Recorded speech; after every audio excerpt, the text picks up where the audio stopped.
ಪಾಲಿಸುವ ಅಂತ ಹೇಳ್ತಿರಲ್ಲ, ಕಾನೂನಿನ ಸುವ್ಯವಸ್ಥೆ ಆಗ್ಬೇಕಂತೇಳಿ ಅಲ್ಲಿಯ ಟ್ರಸ್ಟ್ ಅಯೋಧ್ಯೆಯಲ್ಲಿ ಹೆಚ್ಚು ಜನರು ಬರೋದು ಬೇಡ ಅಂತೇಳಿ ವಿನಂತಿ ಮಾಡಿದ್ದಾರೆ.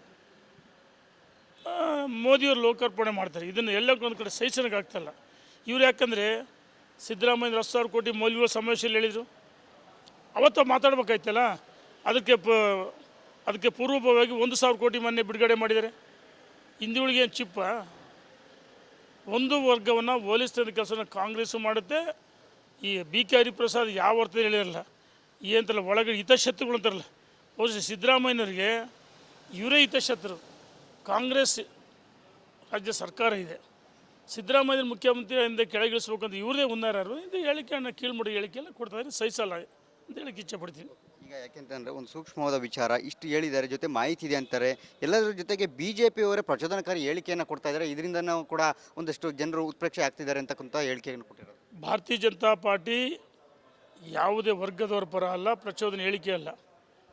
ನಮ್ಮ ಧರ್ಮ ಸಂಸ್ಕೃತಿ ಪರಂಪರೆ ಉಳಿದಿಂದ ಸಂಘ ಪರಿವಾರದಿಂದ ಪ್ರಚೋದನೆ ಹೇಳಿಕೆಯನ್ನು ಯಾವತ್ತೂ ಮಾಡಲ್ಲ. ನೋಡಿ, ಕಾಶ್ಮೀರದ ಆ ಭಾಗದಲ್ಲಿರ್ತಕ್ಕಂಥ ಸ್ಥಳಗಳನ್ನು ಬಿಟ್ಟುಕೊಟ್ಟಾರೆ ಯಾರು?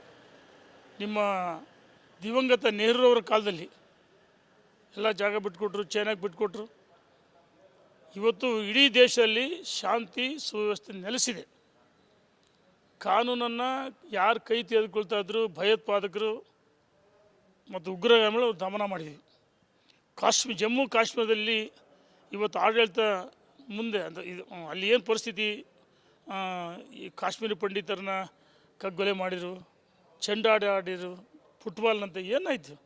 ಇವತ್ತು ಜಮ್ಮು ಕಾಶ್ಮೀರದಲ್ಲೂ ಶಾಂತಿ ಇದೆ. ಇಂಥ ಸಂದರ್ಭದಲ್ಲಿ ಭಾರತೀಯ ಜನತಾ ಪಾರ್ಟಿ ಒಂದು ವರ್ಗದ ಪರವಾಗಿ ಮಾತಾಡ್ತಾರೆ. ನಿಮ್ಮ ಸರ್ಕಾರ ಬಹುಶಃ ಈ ದೇಶದಿಂದ ಆಡಳಿತ ಮಾಡಿದ್ದು ಇಂಡಿಯಾ ಪಾಕಿಸ್ತಾನ ಇರ್ಬೋದು. ಕರ್ನಾಟಕದಲ್ಲಿ ಸಿದ್ದರಾಮಯ್ಯ ನೇತೃತ್ವ ಸರ್ಕಾರ ಇಲ್ಲ, ಕಾಂಗ್ರೆಸ್ ಸರ್ಕಾರ ಇಲ್ಲ. ಕರ್ನಾಟಕದಲ್ಲಿ ಸ್ಪಷ್ಟವಾಗಿ ಹೇಳ್ತೀನಿ, ನಾನು ಅನೇಕ ಬರೆದಿನಿ, ಗಜನಿ ಮೊಹಮ್ಮದ್ ಲೂಟಿ ಹೊಡೆದ್ರು, ದರೋಡೆ ಮಾಡಿದರು ನಮ್ಮ ದೇಶ ಸಂಪತ್ತನ್ನು. ಬಾಬರ್ ಸಂಸ್ಕೃತಿ, ಗಜನಿ ಮೊಹಮ್ಮದ್ ಸಂಸ್ಕೃತಿ, ಇಂಥ ಹಿಟ್ಲರ್ ಸಂಸ್ಕೃತಿ ಇವತ್ತು ಕರ್ನಾಟಕದಲ್ಲಿದೆ. ಟಿಪ್ಪು ಜಯಂತಿ ಏರ್ತೀರಿ, ಹಿಂದೂಗಳು ಹತ್ಯೆ ಆದಾಗದ್ರ ಬಗ್ಗೆ ಮಾತಾಡಲ್ಲ.